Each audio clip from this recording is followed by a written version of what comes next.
यहाँ पर आपके सामने 5 मिनट का टाइम फ्रेम ओपन है। मैटिक के इस मूव की तरफ देखें। अगर हम इस डाउनवर्ड मूव को मेजर करें तो यहाँ पर इस मूव के दौरान मैटिक की प्राइस तकरीबन 3% के आसपास गिरी है। इस इंडिकेटर सेटअप को देखते हुए आप आसानी के साथ ये अंदाजा लगा सकते हैं कि हम बड़ी आसानी के साथ इस पूरे के पूरे मूव को कैच कर सकते थे। चार्ट पर गौर करें। ये जो हमारे पास लाइन है ये बेसिकली हमारे पास एक सिग्नल इंडिकेटर है। जब प्राइस ने इसको नीचे की तरफ ब्रेक कर दिया और ये लाइन रेड हो गई तो यहाँ पर ये हमारे लिए एक सेल सिग्नल था। यहाँ से सेल सिग्नल लेने के बाद हमने नीचे मौजूद इस RSI इंडिकेटर से इस सेल सिग्नल को कंफर्म करना था। अब अगर हम इस लाइन की तरफ देखें तो जिस वक्त ये सिग्नल ऊपर हमें मिल रहा है उस वक्त RSI इसकी तस्दीक नहीं कर रहा। क्यों? क्योंकि RSI की ये मूविंग एवरेज लाइन इसकी मिडिल लाइन से ऊपर है। RSI ने इस सिग्नल की तस्दीक यहाँ पर आकर की।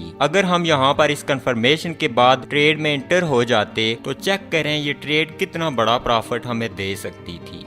दो इंडिकेटर्स पर मुश्तमिल ये एक आसान तरीन स्ट्रेटजी है जो न सिर्फ बिगिनर्स के लिए बेहतरीन है बल्कि प्रोफेशनल ट्रेडर्स भी इसे बगैर किसी हिचकिचाहट के इस्तेमाल कर सकते हैं। इस स्ट्रेटजी को आप किसी भी टाइम फ्रेम और किसी भी मार्केट में इस्तेमाल कर सकते हैं। तो वीडियो को लाइक कर दें, चैनल को सब्सक्राइब कर दें और एंड तक वीडियो को मुकम्मल देखें।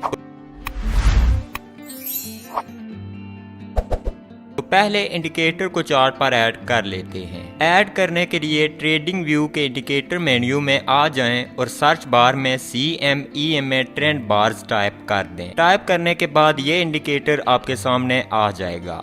इस पर क्लिक करके इसे अपने चार्ट पर ऐड कर दें। बुनियादी तौर पर यह एक ट्रेंड इंडिकेटर है जो हमें मार्केट के ट्रेंड के बारे में अहम मालूमात फराहम करता है। आसान लफ्जों में जब किसी भी सिक्योरिटी की प्राइस इस लाइन को ऊपर की तरफ क्रॉस कर लेती है और ये लाइन अपना कलर ग्रीन से तब्दील कर देती है तो इसका मतलब होता है कि मार्केट एक अप ट्रेंड में है। इस सूरत में हम लॉन्ग ट्रेड में एंट्री बना सकते हैं। मिसाल के तौर पर यहाँ पर आप देख सकते हैं कि प्राइस डाउनवर्ड मूव कर रही थी और लाइन का कलर भी रेड था। उसके बाद यहाँ पर प्राइस ने इस लाइन को ऊपर की तरफ क्रॉस किया।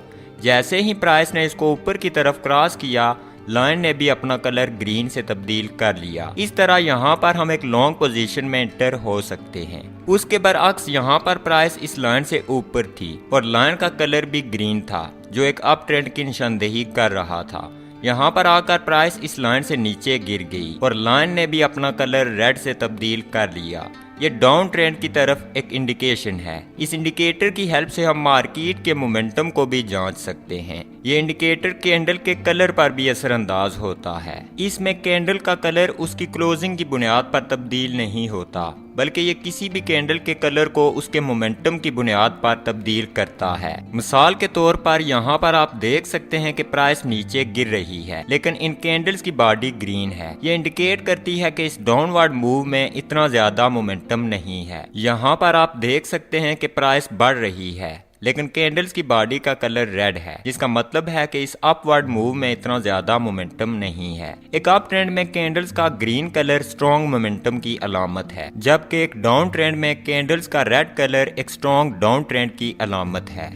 तो अब इस इंडिकेटर की सेटिंग में आ जाएं और यहाँ पर स्टाइल सेक्शन में इस बार कलर को अनचेक कर दें। इससे इंडिकेटर बार के कलर्स पर असरअंदाज नहीं होगा। ओवरऑल ये एक स्ट्रॉन्ग ट्रेंड इंडिकेटर है जो हमें बेहतरीन सिग्नल्स प्रोवाइड कर सकता है। लेकिन इस स्ट्रेटजी को मजीद इम्प्रूव करने के लिए हमने इसके साथ एक और इंडिकेटर ऐड कर लेना है। तो इंडिकेटर को ऐड करने के लिए दोबारा ट्रेडिंग व्यू के इंडिकेटर मेन्यू में आ जाएं और सर्च बार में RSI टाइप कर दें। इस रिलेटिव स्ट्रेंथ इंडेक्स इंडिकेटर को सिलेक्ट कर लें और चार्ट पर ऐड कर लें। बेसिकली RSI एक मोमेंटम इंडिकेटर है जो हमें मार्केट के मोमेंटम के बारे में अहम मालूमात फराहम करता है। किसी भी सिक्योरिटी का RSI जब 70 से ऊपर होता है तो इसको ओवरबॉट तस्वर किया जाता है। इस सूरत में सिक्योरिटी के डाउन ट्रेंड शुरू होने या करेक्शन लेने के इम्कानात बढ़ जाते हैं। इस तरह जब किसी भी सिक्योरिटी का RSI 30 पर या इससे नीचे होता है तो इस सिक्योरिटी को ओवरसोल्ड तस्वर किया जाता है। इस सूरत में इसके अप ट्रेंड शुरू करने के इम्कानात बढ़ जाते हैं।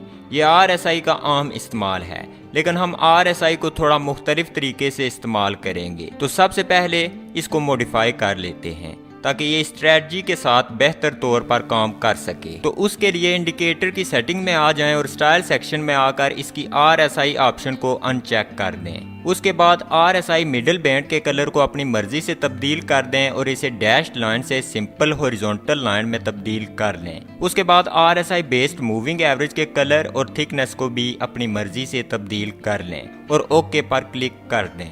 RSI की ये मूविंग एवरेज लाइन जब इस मिडिल बैंड से ऊपर होती है तो ये हमारे लिए मार्केट के स्ट्रॉन्ग मोमेंटम की इंडिकेशन होती है। इस सूरत में हम लॉन्ग पोजीशन में एंटर होने के लिए सोच सकते हैं। उसके बरक्स जब RSI based moving average line इस मिडिल बैंड से नीचे होती है तो ये हमारे लिए वीक मार्केट मोमेंटम की इंडिकेशन होती है।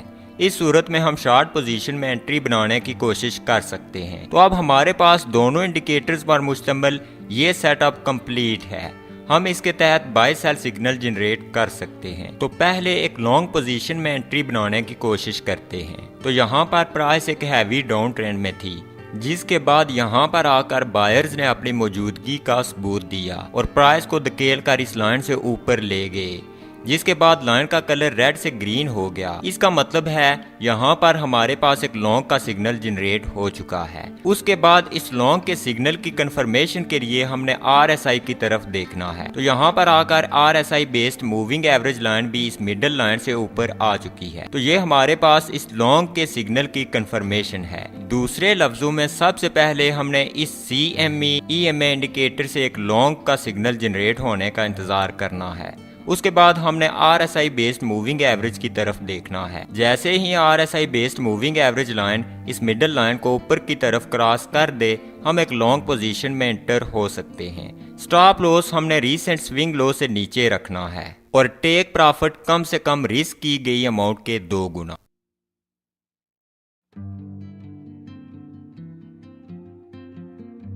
उसके बाद एक शॉर्ट पोजीशन में एंटर होने के लिए इन कंडीशंस के मिलने का इंतजार करें। सबसे पहले इस CME EMA इंडिकेटर को एक सेल सिग्नल जनरेट करना चाहिए, जो कि प्राइस के इस लाइन से नीचे गिरने पर और इस लाइन का कलर रेड होने पर जनरेट होगा। उसके बाद हमने RSI based moving average line के इस मिडल लाइन से नीचे जाने का इंतजार करना है। जैसे ही RSI based moving average line middle band से नीचे चली जाए, हम एक शॉर्ट पोजीशन में एंटर हो सकते हैं। Stop loss recent swing high से ऊपर आ जाएगा और टेक प्रॉफिट रिस्क की गई अमाउंट के 2 गुना। जैसा कि मैं पहले भी जिक्र कर चुका हूं कि ये स्ट्रेटजी काफी पावरफुल है और इसे न सिर्फ नए ट्रेडर्स बल्कि एक्सपीरियंस ट्रेडर्स भी इस्तेमाल कर सकते हैं, क्योंकि ओवरऑल ये स्ट्रेटजी जितनी आसान है उतनी ही प्रॉफिटेबल भी है। तो अगर आपने कुछ नया सीखा तो वीडियो को लाइक कर दें और चैनल को सब्सक्राइब कर दें। नेक्स्ट टाइम तक खुदा हाफिज।